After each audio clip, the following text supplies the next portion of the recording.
Call the meeting to order. And at this time, we'll look for a motion to approve the agenda.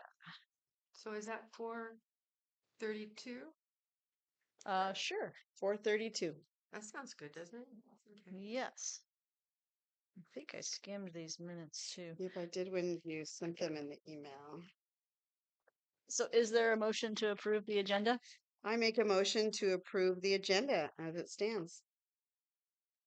I can second. I wasn't there, so Okay. But- Does the public have any input on the agenda before we? Okay, all in favor of approving the agenda? Aye. We have the agenda unanimously. Moving on to item 3, public input. The public is invited to present petitions, make announcements, or provide other information to the commission that is relevant to the scope of authority of the city of Blue Lake that is not on the agenda. The commission may provide up to 15 minutes for this public input session. To ensure that each individual presentation is heard, the commission may uniformly impose time limits of 3 minutes to each individual presentation. The public will be given the opportunity to address items that are on the agenda at the time the commission takes up each specific agenda item. At this time, would the public like to make any comments or input? Please. You turn the mic on when you get there. Press the button. Thank you. I'm Lori Potty. I just would like, and I'm not sure if I mentioned this last meeting to this group or not, but I'm hoping that the commissions might have a presence, at least to do their reports from their previous meetings at city council meetings. I've talked to a few people who would like to hear directly from someone on the commission, whether it's the chair or a member who could attend and just give a synopsis of their report I know the city manager does that, but I think there are some people who would like to have, someone from each commission at the city council meeting, sort of giving information from their previous meeting. So that's all I. Okay. ask. Thank you. And I guess that would bring up whether or not there is a city council liaison to the EDC at this time, or if there'll be an appointment. Oh, welcome. Yes, yes. Come introduce. I was appointed Hi, on the Christopher. council. Sorry, I was appointed on the council on October 8th. I'm a primary liaison Oh. with you guys. I'm really excited to be with you all every month. Welcome. Your name? Christopher Fire. How do you spell it? Firor. That's a tough one. ROR. Yeah. And it's so awesome to meet all you your guys. role is to He's the city council member who is the liaison with the EDC. So he comes to our meetings and then reports back to city council. okay. There was someone before. Yeah, Yes. Elizabeth Okay, Flipper was that's before. right. and Yep, Adeline okay. was helping out in All here. right. And then you I'm have still an, pretty. You're new, you're so- fine. and you have an alternate as well in case something comes Yes. up. Okay. Yeah, we should do. Awesome. Thanks, y'all. Look forward to Thank meeting you you. afterwards. His name is Thank you. Chris, right? Yeah, Christopher. Okay. please. Christopher. Okay. Christopher. So there you go. That's what. Well, that sounds like how that works. Yep. I've seen that on Saturday, but there was a liaison from the council that spoke about the meetings. But I think that some people were hoping to have someone from the commission come, so that there's kind of a base for the commission, and it could be like alternating meetings. I don't know. It's just a thought or request.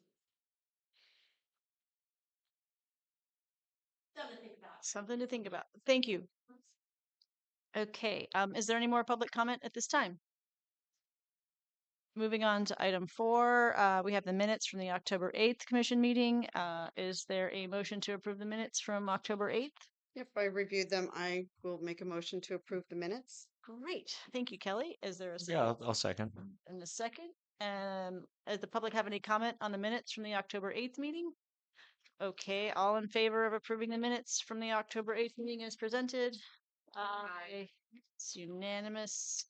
We have minutes. Okay, so item 5 is a discussion recommendation item, and this is for a retail cannabis ordinance in Blue Lake.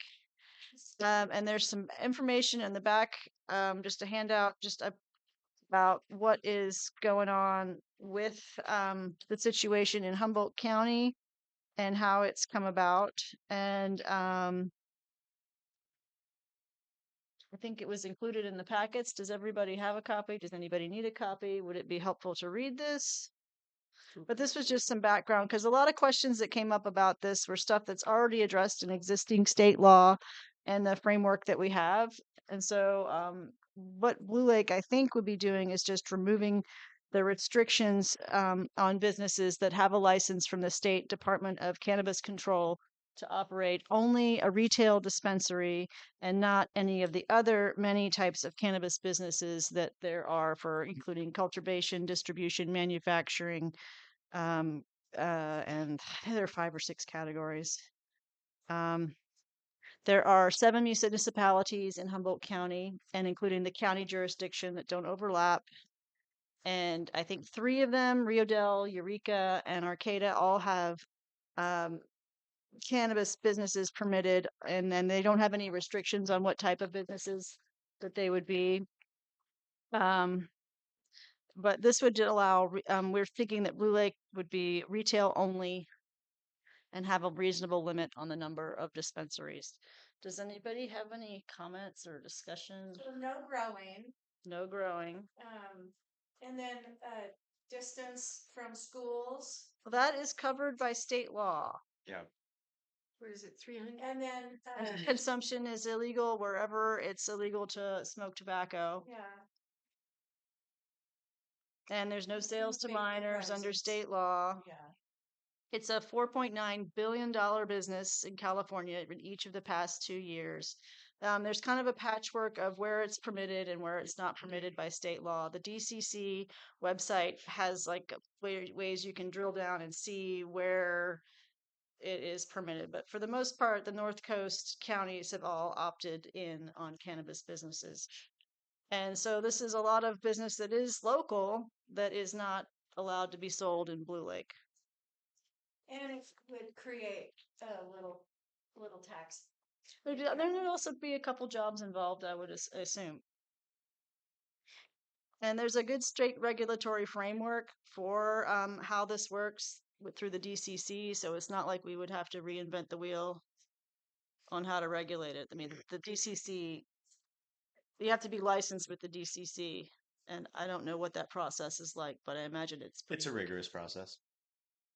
Roxanne, can you talk a little bit about the accessory sales? That's something that I wasn't aware of as an option, where Arcata allows for accessory sales, which doesn't require a permit, and so that would be sales that are kind of secondary to what your main primary business is. I thought that could be kind of interest where it wasn't, a primary focus, but it was, like say someone like Blue Heron or something like botanicals, and Yeah, then an accessory to that would be some cannabis, And I don't know how this gets yeah, or like I don't tinctures or think they salves mean or paraphernalia specifically. I think they mean where the product itself is an accessory to their regular line of business. Mhm. Like for example, if Blue Heron was selling CBD bath bombs or something like that, or Right. a lip balm or a salve or something like Mhm. that, then but their main business is Is the some- other items that she's right, retailing. right. Then it would be or it would be a small portion of the, and I don't know where the percentage gets tracked or would be Mhm. triggered. It is something we could find out more about, but Arcata wasn't interested in regulating that. Yeah, I thought that was kind of interesting. I hadn't heard about that before, just being able to be kind of an unpermitted accessory type of sale option, which could be interesting for the city as well. Darcy, Mike. I think that there's a lot of dispensaries in Humboldt County, probably more than is really um, supported by the county. There's a lot of tourists. I think that we would also, I would personally say that allowing both retail and distribution, I really don't think that'd be a bad idea. I think that based on Blue Lake's proximity, we really are set up as a good hub for distribution as well. And that would be something that would be done in a warehouse outside of town, so to speak. And you would likely see more income from that, I would think, because you could have a large distributor moving in that, is in a primer location to service all of our, Eastern Humboldt 299 Would that provide farmers. the retail sales tax? I think is the revenues they're trying to capture. Would it be wholesale distribution? Is that? That's a good question. I guess if it doesn't capture retail sales Mhm. tax, then no dice. But I want to say that it would still be taxed some way with the city, but I'm not sure. Provide jobs. Yeah. I don't think it would. I think it would just be like a rental. Like if we rented I them a think so warehouse, too. that Yeah. would be the only income from It's that. possible. Yeah, because I don't think there would be any way to tax it at that point. Unless it Because they don't really own it. The farmer still owns it. Mhm. The Um, product you're saying? yeah, so I think that Yeah. the distributor never actually owns the product Yeah. It's a until, pass through. yeah, Okay. That's an interesting point. yeah. That's how I would look at it for that matter. They Um, had there's several categories of businesses. I'm trying to figure out. Let's see. They also do testing and manufacturing. So there's other, yeah. because that's another part of it. DCC compliance is they have to have the labeling and the testing. Yeah. I think our main question here is, do we want to suggest to the council that they consider just a um, retail place where you could Mhm. buy a sleeper? I don't think we're talking Product. warehouses. No. Yeah. So I would say yes. I don't think that that's going to hurt Blue Lake at all. I think that it would improve our taxability. I don't think there's going to be 7 dispensaries that move in and fill every vacant shop. So I mean, it's up to those people to kind of move in and make a business out of it. And what's a reasonable number? Reasonable number of what? Dispensaries. numbers of just Or not, yeah, Yeah. retail dispensaries. well, for one thing, there aren't a lot of places for people to rent in Blue Lake. Maybe in the future there are. So that in and of itself is going to define how many there are. And I have a problem with telling people who want to produce something how many can happen in a city, because if it's a good business, it'll maybe survive. Mm-hmm. Where I don't know, sort of if people like it, that's where they'll go, and if they don't like it, then that business fails. I don't know. I don't The think market will determine the market. That's number. the word Yeah. I'm looking for. The market will determine. And it's already such a And hard market right now. It's like I just don't see that. I mean, I guess if we wanted to put something like 5 or something, I mean, I would be so surprised if 2 dispensaries moved into town. I mean, right, that would Right. really be like, wow, okay, interesting. I think that, in my opinion, for what it's worth, I guess, I think if it was, it's a hard thing because it is it's very controversial. You don't want it next to your house. You don't want your kids walking by it. All those different things that people feel. But if it had a zone, just like Eureka has a zone, Arcata has a zone, certain zones, if it had a certain space that it was allowed and it met all the criteria of what the state, schools and whatever, I mean, you're required to have a guard. Mhm. You can't even walk in the door without showing your ID. Um, in a small town like Blue Lake, that guard will know everybody by the week's end of the first week, that kind of thing. Um, but the amount of how many would be allowed should be small. You don't want it to get to where we become the bougie dispensary area and there's 12 here. You definitely don't want that. But a couple at the most, because like you said, there's not much space to rent here. So someone's gonna have to figure that out. It's a tough market these days, but there are enough. There's been so much ahead that has already trudged the path that there's lots of rules in place. So I think if it had the right controls, that it could be fine, and there's always going to be the people that don't want it. Um, but there's a lot of people that would be pleased to have it for sure. Roxanne, do you guys as the ad hoc feel comfortable getting a little bit more information on the accessory sales side of Yep, things? I can. Because I'm wondering about presenting this to council with some options. Maybe the first is to reduce that restriction on accessory sales, because I think that was kind of what they had always kind of talked about. If there was going to be a little shop and wanted to sell some salves and stuff, was different than being just 100% dispensary. Mhm. And maybe there's a way to at least unload that burden, and so that if someone wanted to have some of those products in a shop, to help them with their sales or to attract people out to Blue Lake, that could be one, while looking at this idea of maybe putting a limit on number of permits, and then moving into the idea of lessening the restrictions on a full-fledged dispensary coming in. So maybe there's some movement taking place that gets people a little bit more comfortable with the idea, and gives the council a little bit of cushion to kind of learn a little bit more about the industry.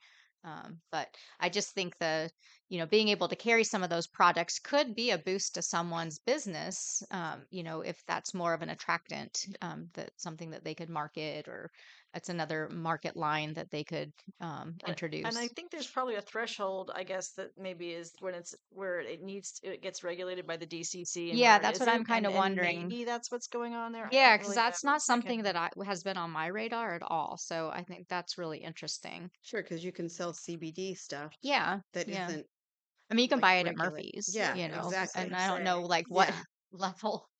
Yeah, I mean, there's so many different like Well, the areas DCC now has that, the labeling requirements, so I don't know. yeah.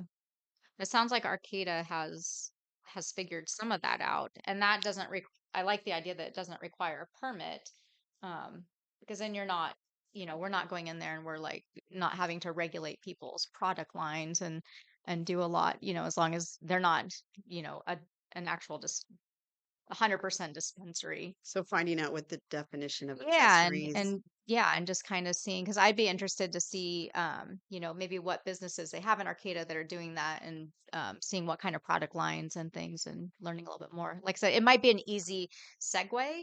Allows the council to kind of lessen some restrictions, and then kind of move into this pathway of if they want to think about offering two permits in the community or something. Sort of like a pilot program Yeah, yeah, where because you're limiting what can be done, but you're taking small steps to see how it works within the yeah, community. because I think, this is one that's, I don't think it's super controversial, but it's always a hard thing to sit up there and to make that decision. But like I said, this could be something that allows, and it's not that type of business where it has to have a guard, and, where it starts right? to feel a little bit like, almost like dirtier, Banks like, aren't even that secure. right. I mean, and Yeah, it Yeah. shouldn't right. be. It's The pretty grocery stores can overkill. be. Yeah, I mean, I think it's, worse for, kids going into buy the liquor stuff at the store, and all the cigarettes and chew and all that stuff. Um, but it does, like I said, it would allow someone maybe to increase their product line that maybe is more attractive to people coming out and shopping in their facility or something. I don't know. Well, then you have the guard outside of a dispensary. It kind of sends a message to kids that no, this is not for you. Yeah, Whereas having, candy flavored CBD gummies yeah. around where kids might be shopping, and they might inadvertently have access to Mm-hmm. it and not realize what they're getting into is kind of a. Right. I'm not seeing anything on the DCC's website regarding accessory sales, so I wonder if that's just I an that's Arcata I thing. If they don't need a DCC license to retail it, then it's maybe off of the DCC's radar. But how they decide where their radar starts and ends, I don't know. Well, the DCC would garner anything that's regulated and taxable from a permitted cannabis facility. So I'm thinking that maybe it has something to do with like cannabis products like CBD and different things like that. Maybe Arcata wants Not them to have a THC. permit. Yeah, because anything with THC, the DCC would be in on. Yeah. And I would be surprised if just because it's not your primary business that the DCC would just say, okay, well, you don't have to have all these Correct. stipulations that go Yeah. into having a dispensary because a dispensary is really anything with a regulated THC product in it. So The labeling requirements. yeah, we'll have to look into that more. That's a good point.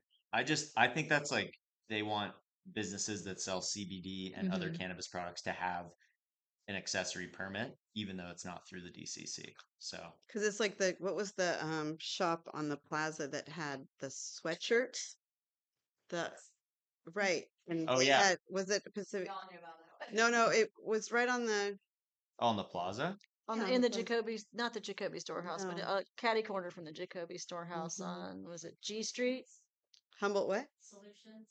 Yes, I think right in that, you would go in there and you'd buy t-shirt, Humboldt t-shirts and sweatshirts, and the whole other side was full of pipes and those kind of Oh yeah, accessories. yeah, yeah. So when you read this, that's how I'm I reading think it. I think you're probably But you correct. could also buy CBD products Mhm. Yeah, there, Right. that kind of thing. But That- there I, was nothing with THC, yeah, but it was tools to use Mhm. Yeah, I the think I you're agree. cannabis. I think you're mistaken because I think the way I read it out of the order, accessory use applies to any business that sells a small amount of cannabis products but is not their primary business. So when you see accessories and think paraphernalia, it's misleading.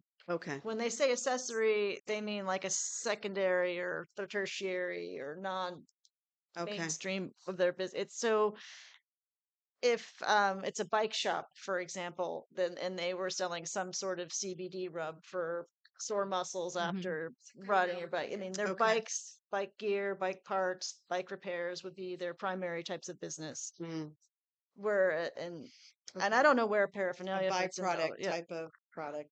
I would think Okay. that the pipes and that would fit into this. I don't know Can that they're cannabis regulated. I don't products. think you. well, Yeah. they're not regulated, but I think that Arcata is regulating it. I think they're saying if you want to sell those things, you need to have an accessory permit through us. There's no permit for No accessory, permit for No. Huh. they're Okay. not requiring permits for Which accessory. does not require a permit. Yeah. I wonder if that just means it doesn't require a DCC permit, No, or a city of Arcata permit. Maybe okay. we can get somebody to come talk to us about their Yeah, stuff. like I said, I'm that one's really interesting to me because, I think for businesses out here being able to diversify, or if you're, like you said, if you're a bike shop and you want to also have this other, side hustle that's, part of it to help out, maybe that's an easy kind of pathway through this process. I know the DCC has people too that we could get on a Zoom That's right. and they could answer any Mm-hmm. questions that we have, and same with council. So Mm-hmm. that's always an option too. Yeah. Yeah. Sounds good. Interesting. a little bit more legwork still. No, but it's good to know which Yeah, direction I think to so. circle back to. You got a lot of information on this paper. Good I job. found out Yeah, all thank kinds of you. things I didn't know and answered questions I'd wondered about and then raised some more. Does Yeah. the public have any, Lori, did you want to add anything or Sure. Christopher? So a lot of kind of things came in my head as you guys were speaking, and I think this is great. I appreciate all the time and work that went into getting this information and putting this together. As I said before at the last meeting, I don't think it's a good idea for Blue Lake, but if Blue Heron was asking, I mean, do we know? I mean, right now they're kind of the only little boutique. No, she is not No, she's not asking. Yeah, that was asking. just No. a No, Okay, no, we're so tenant. She's then not the asking. other thought is, Let's not start that Yeah. rumor in no, the no, no, no, no, world no, of no. I wasn't mind, trying to. please. I was just asking because that business came up a lot. Um, and looking at zoning, I would like to see it, if at all, in the future in the opportunity zone because we're talking about retail sources there. So, keeping it out of the center, the business district of Blue Lake, if it's going to be anywhere, because that's where I think growth is going to happen in retail, hopefully. I mean, that's the goal. Kind of designating it there. We already have a brewery, so there's a lot of adult traffic.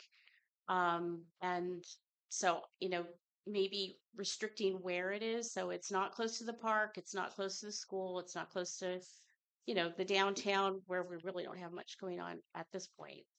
Doesn't mean it couldn't be in the future. And I think that you have to look at what accessories you want. I mean, if you're looking at having, lighters and clips and all the things to smoke, THC, cannabis, then that's just the next, that permitting or ordinance change of that in Blue Lake is the next step. So is that the direction? Are we staying with, byproducts and, t-shirts and bath bombs and that kind of thing? Is that what, if we're talking about trying to limit what we're doing and we're talking about that, then if we're looking at true accessories, then we're also looking at, you know, dispensaries for marijuana. I just think that, right now, unless you go to the gas station or you're able to get to the casino, that's where you can buy milk and bread and, the things that people really need. If you're looking for bath bombs and salves and that kind of thing, yeah, you can go to Murphy's. They have a wellness center and they offer those products.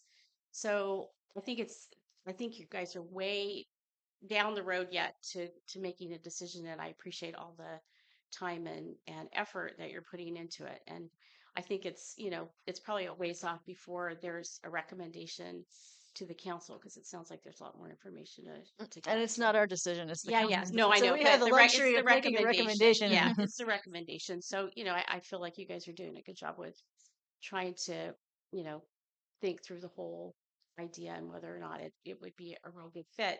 Arcata's not that far. So, people can go to dispensaries there. It's not like we're really um I mean, we could be the place to stop on the way to Willow Creek. But Trinidad's not doing it, Ferndale's not doing it, Fortuna. So, I mean, you got to wonder why. Um, so anyway, thank you. I think one of the important things to remember too is that just because even if it comes to that the council does allow for the lift on the ban, that doesn't mean that the dispensary is going to move in right away. There's a lot of feasibility studies and other things that would go into it, similar to the fact that we don't have a grocery store downtown. There's a reason for that. It's not feasible. And so that's why Murphy's is over there, and you don't have 5 people coming in here to create a grocery store. It's similar, but it's not the same. It's a grocery store and offering cannabis products. They're not the same thing. No, not at all. They're so, I kind of take exception to that comparison, and I don't know that it's really something somebody needs to do. So that's My point is just that there's feasibility studies that go into all of those things. And so, someone may want to do a dispensary here. They might run the numbers and say, it's not really something we want to do. We don't want to move into this town and do this. So, unless you change the ordinance, yeah, correct. they don't have the opportunity. Correct. So my concern is changing the ordinance. Correct. Yeah, totally. And so I noticed on here just one more little point. You said that the drug enforcement admin is going to have a hearing about rescheduling the Yeah, the cannabis. DEA rescheduling, that's December 2nd. But even if they do go that route, it will be a not fast moving process to come up with their regulatory framework. Yeah. And it may be that the state framework that exists is the framework that Becomes a Like- yeah. space. Yeah. Because right now we have this hodgepodge of states where it's Yeah. permitted and not permitted, and each state has their various and sundry rules. I don't know how cumbersome California's are in that, but Well, and just mostly my reasoning for that is that when and if it's, or when it does, it will be rescheduled Right. at some point. I Yeah. totally believe that it will be Mhm. reclassified. The tribes are going to put it on their sites. So, you'll have a dispensary on every tribal casino, I would almost imagine. Because once it becomes off of that schedule, then the feds can say it's okay. Yep. So it's inevitably gonna come to Blue Lake Mhm. when that happens. I agree. It'll be probably in Trinidad, it'll be in, all those other places. So it's coming, whether you can be a little bit ahead of the game and show some really good support and build that clientele in the meantime for a small little dispensary. I think it's viable if it's kind of kept in a zone, like you said. I definitely feel that. But like you said, there's not a grocery store here because it can't sustain the business locally. So someone coming in to put a dispensary, This is again, small. it's got to be, will we have customers? Will we sustain be able to pay our rent and all that kind of stuff? It's I know the comparison of the sales isn't the same, but the Just The feasibility model's study the for yeah, any same. retail business yeah, coming into exactly. Blue Lake has to look at how am I going to be supplemented here? Is Yeah. it going to sustain and pay for itself? So it was like when we were looking at having an ACE here. They triangulated. They looked at McKinleyville and Arcata and Willow Creek, and they decided, oh yeah, Blue Lake can totally support something like this. Right. And alas, we still don't have that spot. And having a retail space that rents here, raising the rent isn't necessarily a viable thing because they have to be able to sustain it. And, Right. you have to be conscientious of, I could be that landlord, I could make sure that they're able to stay in business. Not to mention, cannabis is the most highly regulated business Yeah. in California. It is Absolutely. undoubtedly, you could open a gun store easier than you could Mhm. a cannabis business. So there's a lot that goes into that. And it's going to take a lot for someone to actually physically open a store here, Yeah. regardless of, yeah, the council's idea. All right. Okay, so we've got some questions and some more homework to follow up on. Find out what this thing in Arcata means. Okay. We'll track down some more people to get some more answers for us and maybe Thanks. find Thanks for somebody who all wants of to that join. work. I appreciate that. Okay, so is there any more comment on item 5? Okay, so we'll move on to item 6, the vacant commercial property assessment and ordinance discussion. Yeah, so we've just been kind of keeping this on the agenda so that To we can see if- keep, kind of talking about it and giving updates as we go. Um, we we've had a little bit of movement on discussions regarding the old Stardos building, and I haven't had a chance to check in on that project since last week. They did a tour of the building, but that's good. There's talks happening and interest. There's been a lot of interest in that building over the years. Um, at least I've probably had at least a dozen people that have come to the city, really wanting to rent that or purchase it or open it back up. Um, so that's good. So there's some movement on that. We're kind of helping, just to be supportive of the family and, provide them resources and information and just, kind of be a cheerleader for, getting that property back into production. So I'm hoping that that will continue. We did have to shut down the sidewalk in front of the Emporium. You guys may have seen that. Um, we had concerns about the structural integrity of the overhang, and that is being worked on with our building official, our city engineer, and the property owner.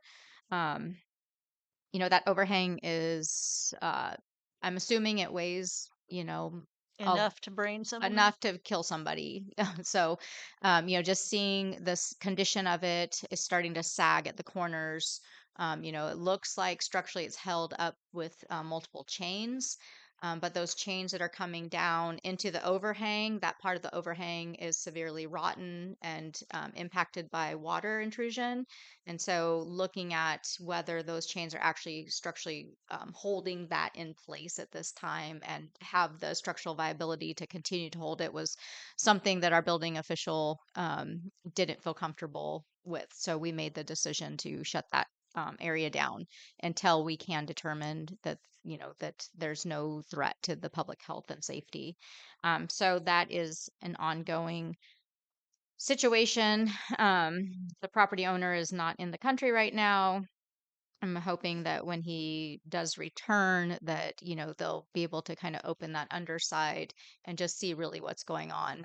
But literally you could stick a pen up there and have chunks of it fall down. So if you've seen that, I wanted to, let you guys know. I think that's kind of an example of what we've been talking about with this ordinance. When you get a building or buildings in that get to a certain point with their condition and you start having structural integrity issues, there really Safety. is a public health and safety, concern. The city does have to step in and make, that determination and take those actions. But how do we prevent buildings from getting to that point in the first place? Because once you get to that point, boy, it's a hard road at that point to come back from. Lots and lots of improvement money that has to be, put into a facility, or do you look at demoing a facility? So you start to have to make some really hard, expensive decisions. So really, the ordinance is to prevent getting to that point in the first place. And we do have, other properties in town that we're working with property owners on. Um, it's it's a hard process. You really start to come back. If you don't have something in place, you really start to come back to building code violations, health and safety violations, concerns, and then nuisance abatement. So nuisance, we've talked about that before here. It's a long process, it's an expensive process. It can be very expensive for the city because ultimately, once you start down that path, in order to abate the nuisance, either the city has to do it or the responsible entity. And you can't really turn your back on it at the point where you've established a nuisance exists. If the city does have to come in and make whatever type of improvements, we usually do that at our cost, and then you lien the property. But recouping that money, comes at a point where the property is sold or transferred, and maybe that never happens. So it can be a huge hit to a city to have to try and deal with that Do those situation. attach as mechanics liens? It's not a mechanic's Would lien. it prime existing liens on the property though?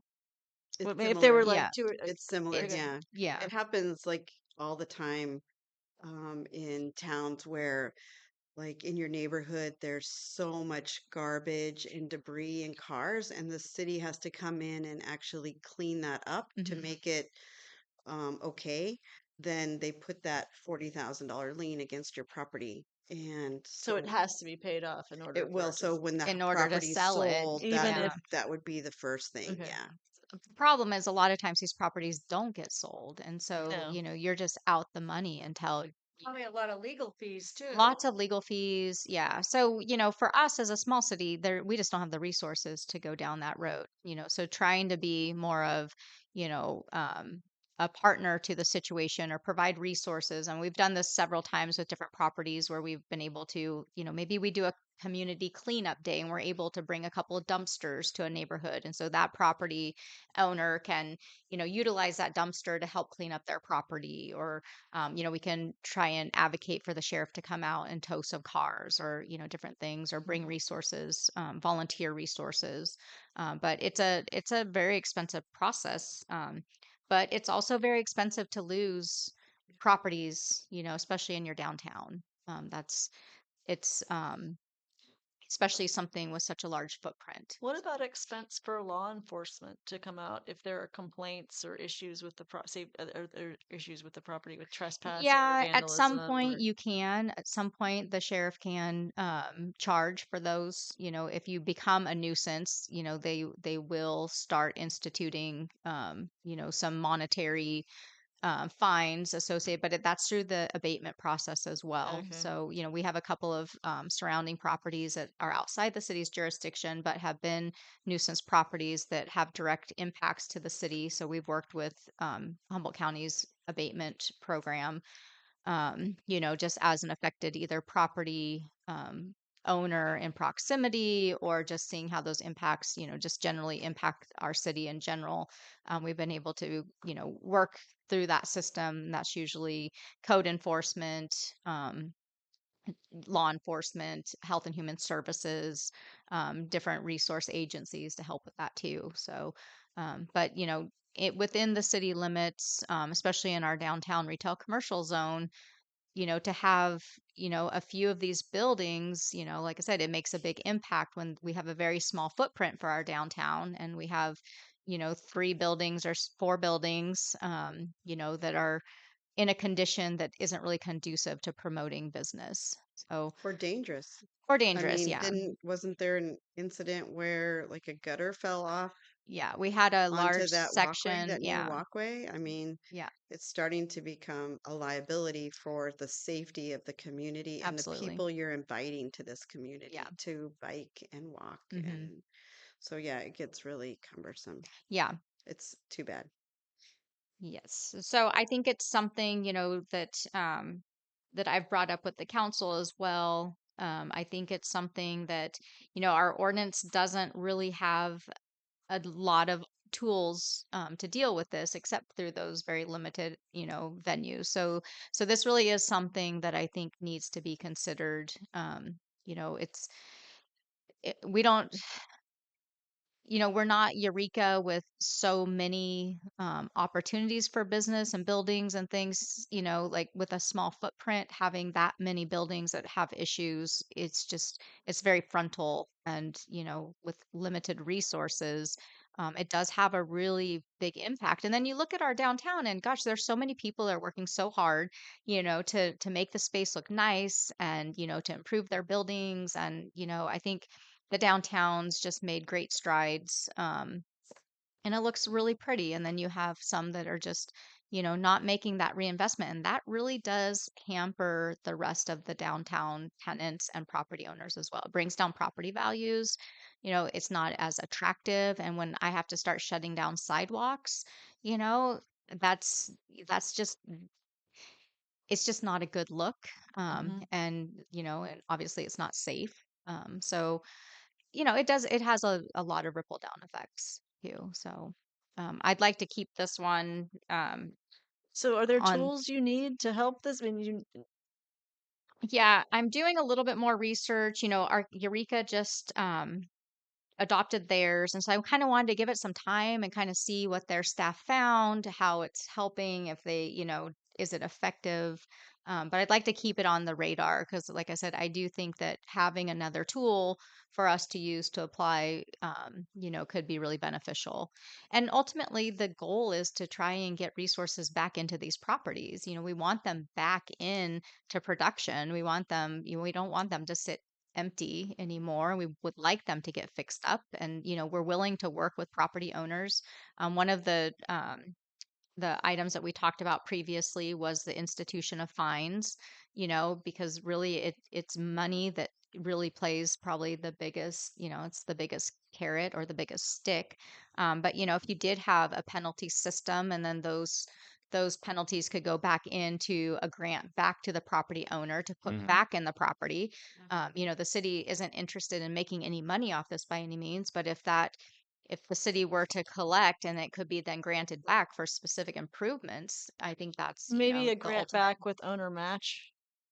What would be, yeah, yeah, maybe that could be something.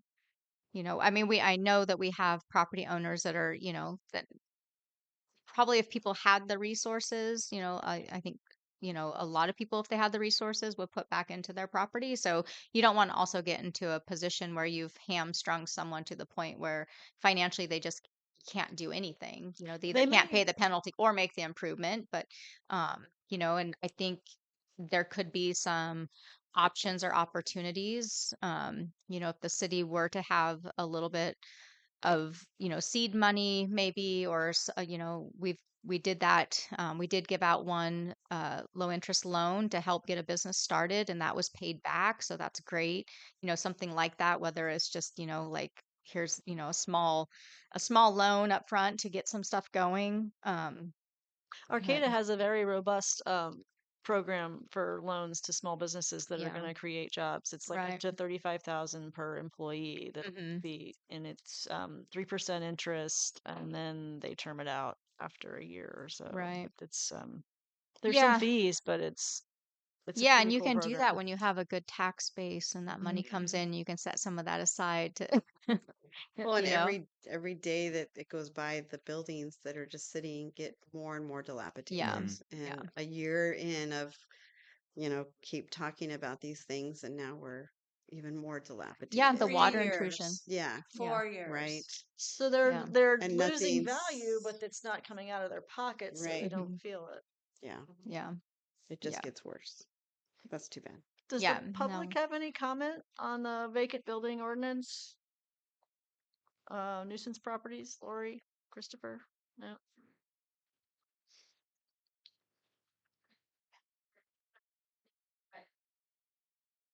So my house is on H Street, and we bought it 32 years ago. Previous to that, it was owned by Francis Stebbins, um, realtor, just interesting man, but it also had belonged to his first wife, Rose, and she was a fire worker. That's house. And back in the day, many different families lived in it. People that I've known who are a bit older than I am lived in it. And so just before we bought it, about 2 years before, there was a nuisance abatement act on the house. Apparently, it was very run down. After his wife died, he didn't really care. He was renting it out to multiple college kids.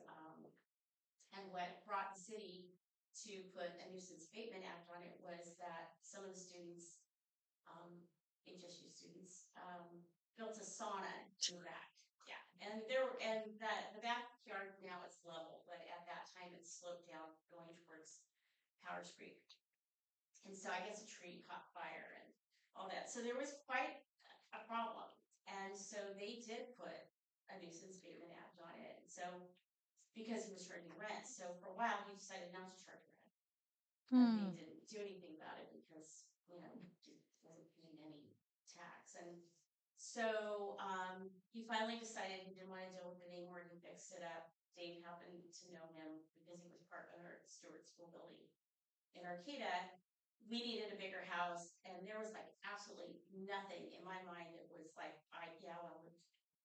it's like Blue Lake did not have a great reputation 40 years ago when I was an HSU student.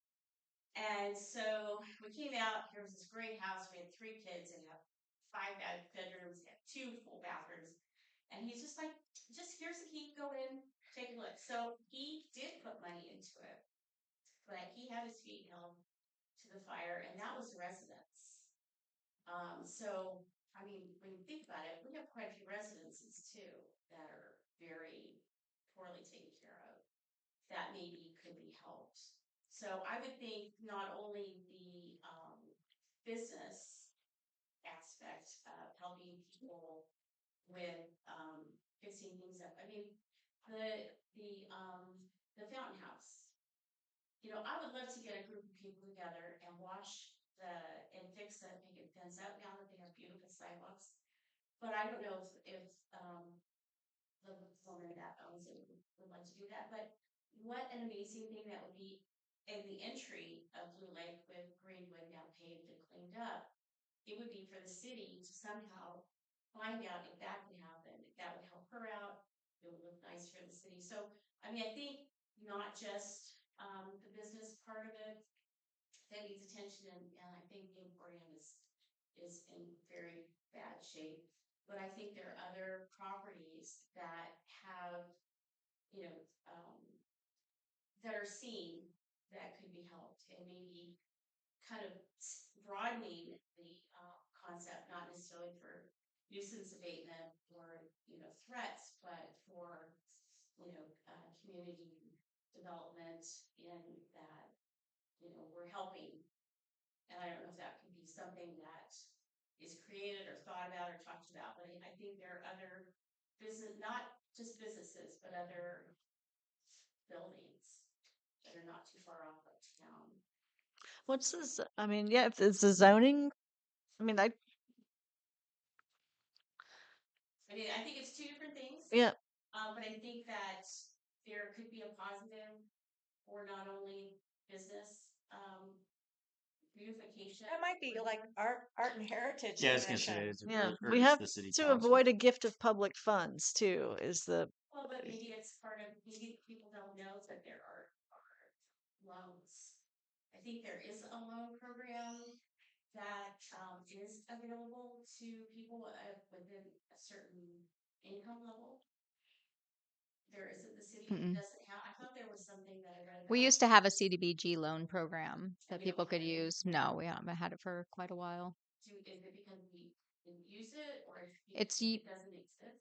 No, it's mostly because it's a really difficult loan to manage, and there aren't any entities that will manage it for the city anymore. Not And AEDC or our North Edge? mm-mm, Really? no, it's tough. You've got to go out and inspect people's houses, and everyone's got to income qualify. And part of the problem is people don't income qualify anymore because their property values have increased so much out here. And so the median income, we're well above the median income for most of our population, and so we don't qualify for it anymore.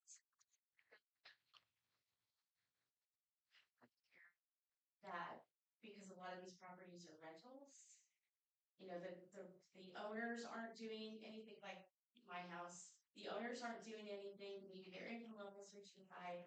The properties are deteriorating or in bad shape. Um, but I mean, if we're looking to like spruce up Blue Lake and do better and have more value in what we have here. I think the purpose of this The discussion is the downtown. downtown and improving the economic availability The of these commercial. buildings Yeah. more so than residences. Yeah, I think it's probably out of our scope of things, you know? But we don't want, I mean, Recommendation to the but Yeah. yeah, but residents should not be dealing with substandard, dangerous, unsafe housing in Blue Lake. And so, I mean, what would be involved? Is there a way to bring back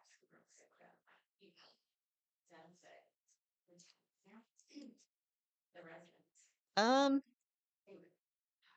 One thing that we used in other places is a paint up fix up program, and it just depends on if you have the funds to do it. But it was really good because it would look at health and safety issues, and also fixing it up so that it improved the look of the neighborhood. I'm not sure the financial capability of Blue Lake to do something like that. The other thing I liked that you said was that maybe it could be something where you work with community members to go over and help the fountain house. If she's willing to have the old crows or other folks come in there and do some of that stuff because I don't know if she's by herself. it could work as a really cool Airbnb type place, and that would be maybe transient occupancy tax, or do we not have that yet? But We she do. lives there. Yeah, Myrna oh, lives she there. Somebody's resides. home. Yeah. Yeah. Yeah. I don't know that that's Oh, part of well, the then- And she does discussion. have children. She Oh, has yeah. children that are helping her maintain Okay, things. good. So I anticipate they'll be, because they've got another commercial building that we're talking with them about painting because the paint's starting to flake pretty good. So they've been longtime commercial landlords and things, and they do have, Myrna's got family and stuff to help her out. So Don't you have that? it's just big property. But it just seemed like something that some group could get together or multiple groups to get together and maybe approach her somehow and see if that would be something that we could do for her. And it could be, just a community project. But yeah.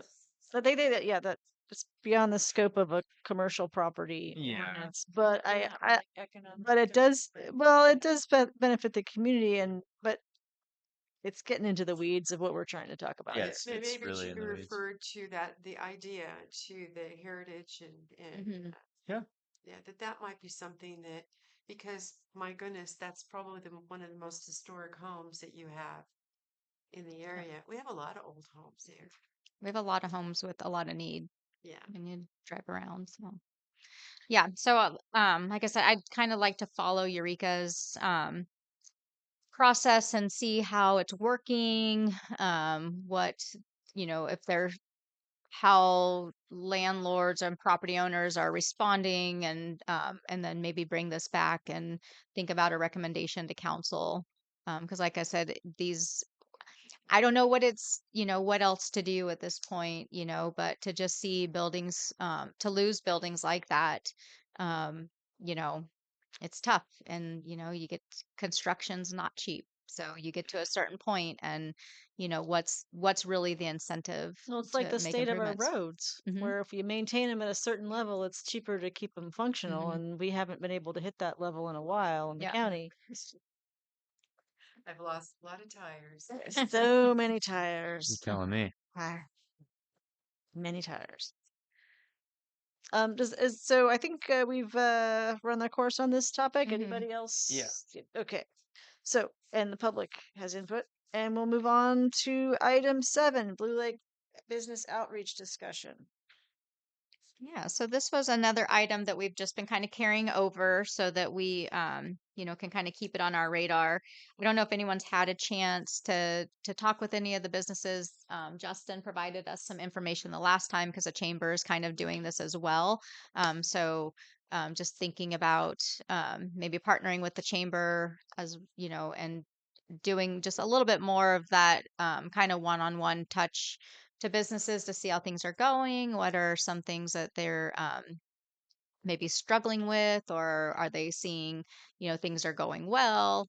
One of the things that I've been talking with Justin and Emily about from the chamber side is doing a marketing branding outreach training for the businesses. And I've talked to Noah at Visual Concepts to see if he would come in and do kind of a roundtable talk with the businesses about, what is branding, how important is it? Why is it important? Kind of looking at some marketing strategies. He just recently did the new kind of branding strategy for the city, and it's been really well received. You'll see we're starting to integrate it into all of our documents. We have new merchandise coming out with it now. And have received really good feedback. But it's an opportunity for us to bring kind of a community resource to the businesses they don't have to pay for. It could connect Noah to a potential client, maybe if someone was interested and, looking at transitioning, maybe they have an old outdated logo or they want to spiff up their social media or maybe look at what's working and what's not, like why are they not reaching their market? So we wanted to kind of offer that. And then Emily wants to offer a Canva kind of 101 class that, Canva is a really amazing tool that's pretty affordable. We use it for all of our media stuff. So any flyers, outreach, social media stuff, we use Canva to produce that. So it gives you the ability to have kind of a high quality marketing presentation without a lot of cost. And a lot of stuff is pre-made. So you're literally like grabbing kind of a template, throwing a few things in, and all of a sudden you have like a really nicely branded poster or advertisement. So being able to provide that as well to the businesses. So just thinking of some things that don't cost a lot that, maybe we all share collectively some knowledge, but it also allows the city to kind of do that, outreach to businesses too, and just, kind of see how things are going. But let businesses know that we are connected and want to provide resources where we can. So that'll be something that we're working to get scheduled. We've been talking about bringing in maybe some training through SBDC. Maybe it's, basic accounting or QuickBooks or, just kind of seeing what the business community needs. So if you guys are out there and you are talking with businesses, please, kind of ask, what are some of their needs? What are they seeing as their I'd be struggles? interested in all that. Yeah, yeah. I think it'll be fun. I think, it's like I said, none of us, we're not experts, but you know, if collectively we can kind of share some knowledge and see how we can help and see if we can bring more resources to the table for people. The SPDC does have those webinars and stuff fairly Yeah, regularly. right. Yeah. Yeah, and I think a lot of businesses, they're so busy being a business and running a business, like who has time to think about, a logo or whatever. But, now if you're not on social media and you're not, you're just focusing on maybe a print ad or something, you're missing a whole, market sector that could be reached more easily and, maybe more effectively with just kind of an initial investment in something. So, but it's hard, like I said, when you're running a business and doing all of it, it's hard to think of those things. So Well, they need to focus on also like their accounting and getting hmm their financial statements together on a absolutely. timely basis, and Hmm many don't. Right. Yeah, I've sat down with a number of small business owners to help them with their books. hmm Yeah. Yeah. Well, the SBDC is looking for advisors if you're Oh, good to know. Oh. looking for another side hustle. Okay, I am actually. Now, at one point, were we going to get the survey questions from the chamber that we were going to use when we met with businesses? I do Or- believe Justin provided those to me. And they're in my other. Yes, I do have those. Okay. And I can bring those maybe at the next meeting and we can kind of consolidate those. I think that was on my list of things to do and just that. Thank you.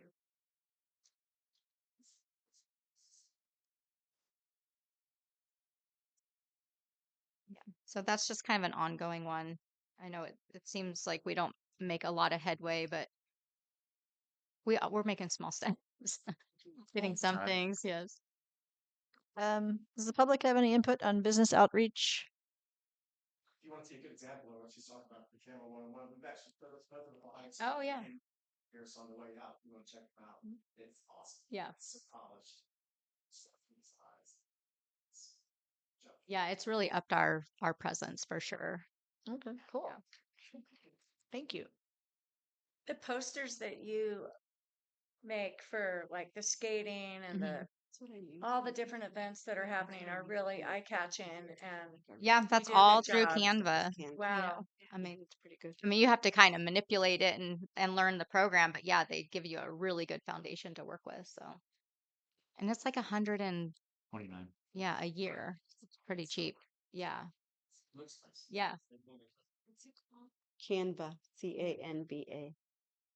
Okay, so the next item is 8, City of Blue Lake project updates, a discussion item. The community visioning strategic plan, town square project, and Powers Creek. Yeah, so I want to bring back the community visioning strategic plan this winter. That's been kind of on the radar. It's just we haven't had a lot of time or resources to really throw at that, but we did, kind of start to update that plan, and we are looking for some resources maybe to see if we can bring in a facilitator to help with that. So that is kind of a winter project. I think once we get a lot of these construction projects wrapped up, it's going to free up some more time. We've been stretched pretty thin trying to manage everything, but Is this a second visioning plan? Because didn't we do that already? yeah, so what we did was we went through the one from 1997 and we kind of updated it to where we are current. But now we need to kind of look at that and see, continue that process. So, where are we going? Where do we want to get to? Oh, And then that kind of, that big There were a lot Yeah. of people who worked on Oh. that. there was, Many yeah. of them are still around. Yeah, yeah. No, it was it's a great product. But it was meant to be, an ongoing living document. And so it kind of like fell off the radar for a while till we found it. And I was like, hey, what's this, you guys? And they're like, oh, it's from the Forest Service did that. I'm like, this is really good. And the interesting thing from it is that we're actually now implementing Mhm. so many of the items that had been started Yeah. back in the 90s. So it's kind of nice to see that, we've been on that continuum of, Yeah, and it's progress. not It's all a just great new ideas document. that popped up in the past 2 years. Yeah. It's been around Yeah. It for was so Yeah. enlightening to see. Yeah, it was I a Yeah. big know, opener. it So was. yeah, so I'd like to just kind of keep that going because I think that does need to be a living document and a guiding document for the city. But that's a real process to go through. It really does take, a facilitator to, HAF helped with that in yeah, so yeah. So we're going to be kind of looking and seeking resources to kind of help with that. Town Square construction project, we are almost done. Everything is, yeah, we've had a ton of fun with it. The kids have been loving the splash pad. We're still working on the shade trellis, and that's a project that's community driven. So we're sourcing the materials from North Fork Lumber, and then the Old Crows will help us build that. We're a little behind schedule on that because we got caught up in kind of a fancier option that North Fork Lumber kind of brought to the table, but it's taking a little bit longer. So that that's will still be exciting. it looks amazing. Like it's been so nice to see people using it, and Oh my gosh. Yeah, the bird kids the other day, they were soaking wet in the rain and they had just come from the splash pad. I mean, they had like blue lips, but they were like had so much fun. So, yeah, so it's been great. The Powers Creek District, we've got the bike park is probably I would say 70 to 75% paved. Um, it's amazing. It is. I can't. We had a big, huge push last week. Tons of volunteers came out. We got a really good deal on the asphalt because we were able to kind of package it with the Greenwood paving, and we made such great progress on it. Way more than than we could have ever hoped for. So Its final layer be asphalt, remain asphalt, yeah. or will it be cement? No, we'll do a slurry seal on top of it, Oh, but it'll okay. stay the asphalt. Okay. Yeah. Yeah. So it's yeah, Sunday they tarped everything that's not paved and they did a big ride day. So everyone who was working on it brought their kids out and they had food and everyone rode and just had a great time. So It's we're gonna so use fantastic. we're gonna use the winter to just keep raising funds. There's still a lot of work to do, but we've got the majority of it done, which is amazing. I just saw the t-shirts and sweatshirts. We're for sale. selling everything except our children at this point. So yeah, so if you want to support it, you can buy a bike park t-shirt or sweatshirt. That store closes on the 17th. Um, and then yeah, we'll have some winter fundraisers. We're gonna Maybe do pizza? Is it what's I don't know what's going on over there. I don't know. Okay. But we are going to do a big bingo night at Crash Hall and just see if we can do Oh, a really big bingo fundraiser. We're looking at getting possibly some corporate sponsorships because the bike park literally will be the best park in Northern California. There's nothing like it around. So it's gonna, amazing. we're already getting people calling from different BMX clubs and when can they groups. book it for their They event? want, yeah, competitions, shows, different things. So Oh boy. yeah, Mhm. yeah, it's gonna Gotta get be that amazing. RV park in Right. next. Yeah. So that is just yeah, it has really surpassed all of our I love how it expectations. just ties in with the whole downhill thing at the end of Hatchery and really Yeah. becoming a It's just great. recreation Yeah. area. And then tonight we're going to be going over a battery storage project proposal for the old power plant. As you guys probably remember through all of our iterations of the RV park design, we've been talking about battery storage for years now on that site because we knew we had the interconnect and the substation on the site, and so the idea has always been to, and if you look at the RV park campground design, we actually carved out a section of it that was set aside for battery storage, corporation yard, kind of an equipment area, material area, and then the design moves down to the west into more of the community facilities and camping and all of that. So we've been working with Redwood Coast Energy Authority for a number of years to look at battery storage options. Knowing that that's kind of the least impactful opportunity for us to participate in kind of a green energy solution.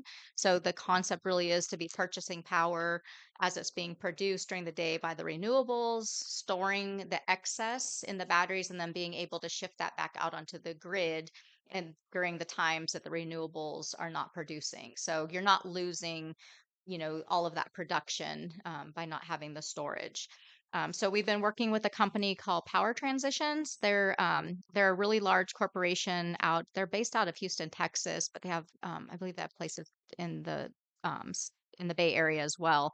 Um, has been talking with us because there's not a lot of these interconnects that exist, but they are actively groups are actively going and working with biomass old biomass facilities, old cogen plants, that have just lost their viability, but they have this interconnect to the transmission system to transition them over to batteries. So it's So this could provide power back into the grid that Humboldt's operating off of when we're down. absolutely. So Not exactly. Yeah. Yeah. I guess so. I'm not really sure how that all works, but it would be part of Redwood Coast Energy Authority's renewable portfolio. So it's like I said, it's catching the it's stopping the Is this loss. like a microgrid then? Nope, It's nope, something else. nope. So it would Just literally storage. by when during the day when you're producing all this electricity from the renewables, it's all on the grid.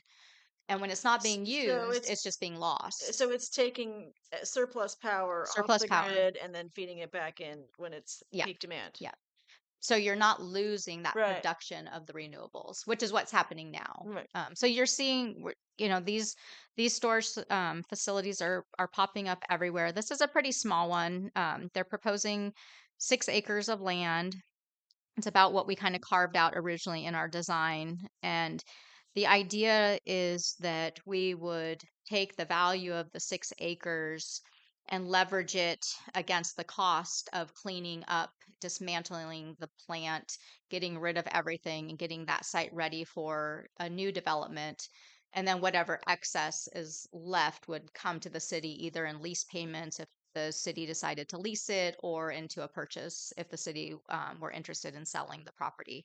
Um, so, it's really leveraging the value of that interconnect to get this site cleaned up because it's going to be 850 to $1 million to clean that site up. It's well outside the realm of the city to be able to do this. The company obviously is defunct. So this is kind of what we had been banking on happening and kind of moving in that direction over the this last number of years to get to the point where we would have kind of an attractive development but also not losing our capacity to invest in recreation and housing and all the things that we really are see and vision for the Powers Creek district. So this site, is still heavy industrial. It's not zoned opportunity. It was never rezoned during the process because we had an existing lessee on the site. So it still maintains the same designation for uses. It is consistent with the general plan. When you look at the language in the general plan, it does talk about industrial uses and compatibility and incompatible uses.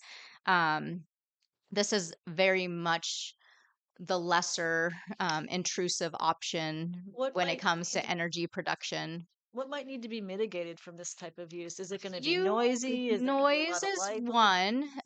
They're pretty benign noise wise even. They usually have like a condenser fan unit just for heat. So you can have it would be kind of like the same as having a commercial building that has, condenser units on the rooftop. And then usually like a hum from the transmission lines, but we already have that. It's So going to be louder than, say, those refrigerated containers that are out there. probably less. Good, Yeah, because because those are they're kind more of loud. highly insulated. Okay. Um, So yeah, so we already have, the transmission hum. We've all lived with that forever. The good thing about the site is there's a lot of ambient noise down there already. When you look at all the operations, we still, that's a really busy area down there. We have industrial uses. Being along the creek and in the valley, you can hear things from Corbell to Hatchery. So there's a lot already taking place. No, it's definitely not quiet over there. Yeah, no, it's not.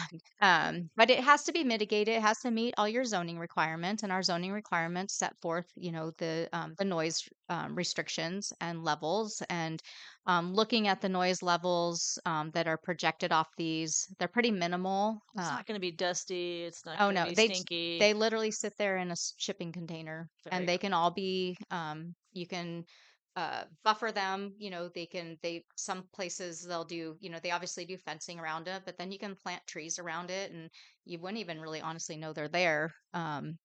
We can So paint them with art. you can paint them. Some places do that. Most choose to just kind of plant around them and do like slatted fencing. But yeah, just the size of a shipping container. So if you think, I think starting out, there's like 6 to 10. Maybe you Pretty could small. paint them to look like they're not even there. Like just paint the river Yeah, on yeah, review versus. What do they yeah. call that? Where Or just put a bunch of trees around it and you yeah, won't even see where it. So you kind of paint something that's just like you think you're looking through it.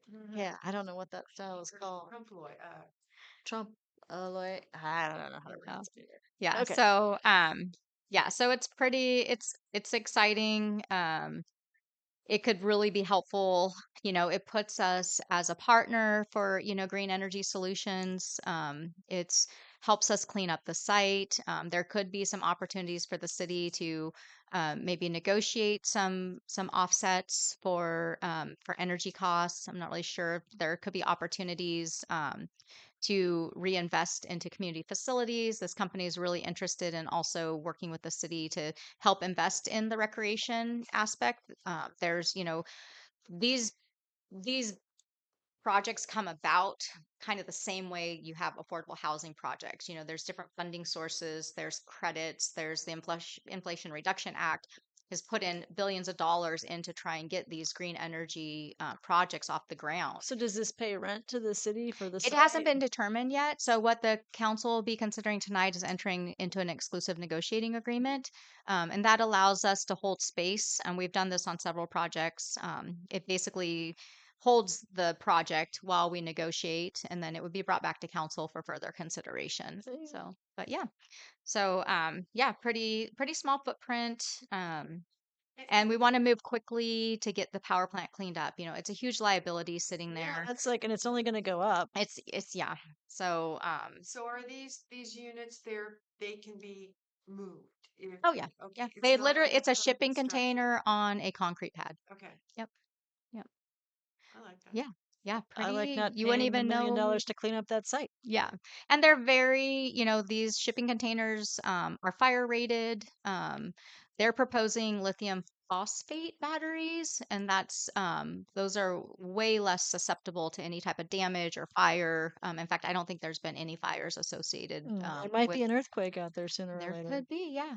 Yeah. So, but they're all designed, to all your building codes and standards. They're designed to all the NFPA standards for fire. So it's, yeah. So they'll be talking about that tonight, but it's kind of also a culmination, like I said, of a lot of years of work to get to a point where we, have this interest. And so, yeah, I feel pretty good about that project. Is there any public input on the Blue Lake project updates? That's the question. What's the closest? I don't know locally. These are popping up all over the world at this point. But I would have to, Power Transitions tonight will be giving a presentation. They probably could answer that. And RCEA also has good information, and they probably could give us some. I'm not sure if they're going to be here tonight. We're kind of um, because they're going to be releasing a bid soon that this company is going to want to probably put a bid in on. We're kind of keeping now everyone kind of separate so that there's no like crossovers. So I don't to RCEA. RCEA is going to be releasing, I think, a bid in the upcoming months for battery storage solutions, and so they release these periodically. So I think everyone's trying to kind of like now stay a little bit separate, so we don't, have any kind of impacts on any issues that way. So, but they've been helping the city, evaluate ideas and options and stuff through this process. What was the batteries that you said they were I lithium think what? it's lithium phosphate. Phosphate? Yeah. Lipo. Instead of, yeah. Okay. Moving on to item 9 to the chamber report. Justin. All right. So I was thinking about go ahead and burying the lead here, but the most important thing is Annie Mary Day is changing. I know everyone, it got mentioned on social media because, well, frankly, I just couldn't wait. So, first week of August will be Annie Mary Day. In the old days? Mm-hmm. I know that was a lot of input from both businesses and public as well. So yeah, that's the big one. It's going to be a lot less competition with all the other fairs and events that are going on in Humboldt. It'll We be heard great. from multiple vendors that chose to, they were here last year or year before, and they chose not to be here this year so they could take part in the um, the rodeo. So we missed out on some. So hopefully we'll get them back. I'm very excited. That's I have to big. tell you. I honestly, when I first started the chamber or started working in the chamber, that was one of the first things I wanted to change. Mm-hmm. So yeah, we finally got that through last Good night. job. That's been Um, kicked around for ages. And uh, too long. We did the adopt a fire hydrant, so we're gonna be working on that. Um, What's that? we're gonna be taking part in adopt a fire hydrant. Oh, adopted. Yeah. Yeah, Are you guys sponsoring that or is that the Art and Heritage? that's arts and heritage, but we'll be adopting a fire hydrant. But yeah, we're working on that. Um, working on a winter social. So obviously we didn't meet last month, so it kind of put us behind. So we're looking in January, and then it'll be held in Prash Hall instead of Camp Bauer. Um, kind of the thought there was we kind of wanted to showcase Blue Lake. I mean, Camp Bauer's cool, but it's not it's in a Blue summer camp, Lake. or summer, fall, spring. Yeah. Yeah, But when it's raining, yeah. Whereas Prash Hall, we can doesn't matter if it's snowing, we'll be good. Um, we talked about more roundabout stuff, the sign. Um, just like anything with any government, it's always slower than I would like to see it. I'd like to see the new sign up there next week, but things don't work that way. And we talked about the website updating because let's face it, the website hasn't been touched in a year, and I think Darcy's been the featured featured person on our website for I think a year. Nothing personal against Darcy, but it's been a Tricky. long I've time. tried to sign up through there to be a member and I can't seem to. So we disabled the PayPal. So you're gonna send us a paper bill then when it's due, or so we're going to be going to what's it called? What's the one you guys use for the city? Square. I'm sorry? Square. Square. Yes, we will be doing Square. So that's coming. It's not there yet, but we're doing it. And then we talked about inactive members on the board, and after they're inactive for 3 months, they'll be removed. Um, What does that mean? basically, if you miss 3 meetings in a row, If you're on the staff? if you're on the board, so if you're a voting member of the Chamber of Commerce and you miss 3 in a row, then you'll be removed. Should you want to come back, all you have to do is ask, and you're back on. But that you way, can fill the vacant. Members do you have? currently we have, I believe, 7, and 2 have not been there for the past. Well, one of them I've never personally met, and Oh my gosh. the other one I've only seen twice. So, so yeah, there's been some inactives. Uh, so yeah, that's pretty much the extent of it, though. Thank you, All Justin. right. Any comments on the chamber report from the public? Moving on to item 10, city manager staff report, parks and rec events, spit it out. Parks and Rec Yes. event schedule. So I've kind of given you a lot of information. Just quickly on Parks and Rec, we will be having our tree lighting and holiday light parade. I believe it's December 7th.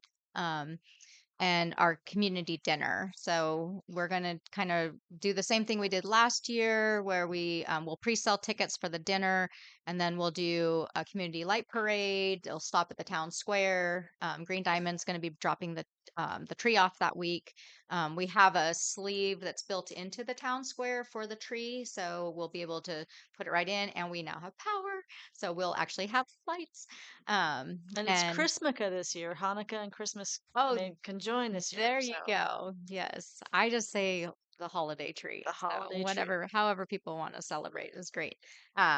Yeah, and then everyone can come back to Flash Hall for dinner, and hopefully we'll have some music and stuff like we did last year.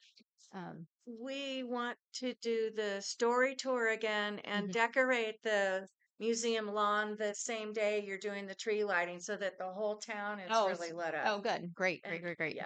Yeah.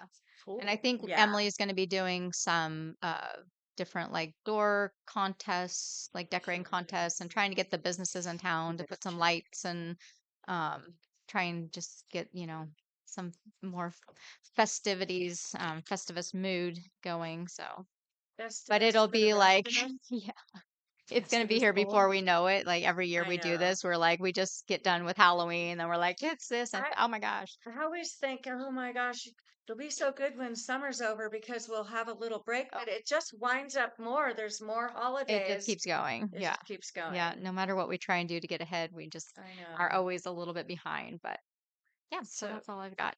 okay, any public comment on the city manager and staff report? Moving on, item 11, announcements. We announced the story tour is going to be any other. It's going to be on the solstice, the 21st, Saturday. It's going to be really fun.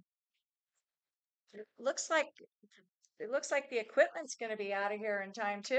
Oh yeah, we'll be wrapping up. We should be getting the streets all striped and all the They crosswalks. beautiful. Yeah, they're going to be redoing the raised crosswalks because those weren't put in correctly. Oops, Oops. we all hit those. We're like, the heck? Those Yeah, are a little Tired. jumpy. tires. Yeah. Any comments from the public on announcements? We have an announcement. Yes. We're going to have our holiday fair again this year At the museum. for the museum, and it's going to be at Prash Hall on No, not Prash Hall. not Prash, I'm The sorry. The Grange. Mad River Grange Yeah, it's like what? On the day after Saturday after Thanksgiving, which I Yep. think is It's all. in It's high in gonna the 20s. be. It's gonna be the 30th, November 30th, November 30th. Saturday, where all of our vendor tables are full. Ooh. Wow. The Juanitas are gonna do food that day for sale. So there's, you get all those ladies together. It will be amazing. That's a So good and time. it's free to come in. Yeah. 11 to 11 to 4. Cool. Any other announcements? Lori. We had a community potluck this last Saturday. It was like harvest potluck, so there were squash and things that were grown locally in town, and different people made things. We had 4 soups, and it was a great event. It was free. It was just a potluck. We probably had about 50 people there. Wow. That's really It was good. at the Grange, so it was kind of a combination with the Grange and I guess myself. So we're gonna shoot for another one in the winter. Was what we're talking about doing them quarterly because we did one in the summer at Park. So this one will be February 22nd, and it'll just be a little winter gallery. So we're At- trying to, I think Jennifer Kramer and I are At the Grange trying then, to yeah. at the Grange, we're just trying to do something that is community building and no agendas, just get together. You just look a little strange tonight. Sorry, I have another meeting I have to jump on here. Kind of, it could go. It can Sounds like something. Yeah, what a great idea. Yeah. And so no cost to anyone except if they want to bring people who didn't have anything to bring. We're still welcome. It was really what was the date you had the last one? February. We just had it on the 9th. So next Okay. is February 22nd. November 9th. Okay. Okay. Thank you. This sounds like another fun event for February. Cool. And that brings us to future agenda items, which I think we didn't have anything to add because we have all this stuff and we're all trying to get out of here for this other meeting. So Mandy has time to eat. Anything else? I think we're ready for a motion to adjourn. Jake's ready. Motion to adjourn. I second. Second, we are adjourned. Okay, thank you.